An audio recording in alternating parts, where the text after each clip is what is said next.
অসমৰ লগতে উত্তৰ পূবত প্ৰবল বৰষুণৰ সম্ভাৱনা আছে। কালি সন্ধিয়াত অহা প্ৰবল বতাহ বৰষুণত বিধ্বস্ত হৈ পৰা ৰাজ্যৰ বহু প্ৰান্ত। গুৱাহাটী মহানগৰীৰ বহু অঞ্চল বিস্তাৰ ক্ষতিসাধন হৈছে কালিৰ ধুমুহা বৰষুণৰ জাকত।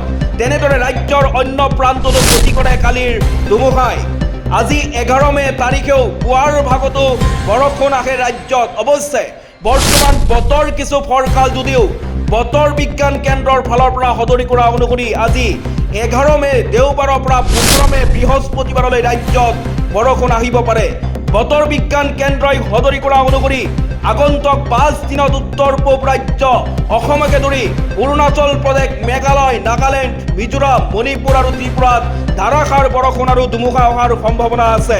বিশেষকৈ 11 মেৰ পৰা 15 মেৰ ভিতৰত অসম আৰু মেঘালয়ত 115 মিলিমিটাৰতকৈও অধিক বৰষুণ হ'ব পাৰে, যাৰ ফলত বানপানীৰ দৰে পৰিস্থিতিৰ সৃষ্টি হ'ব পাৰে।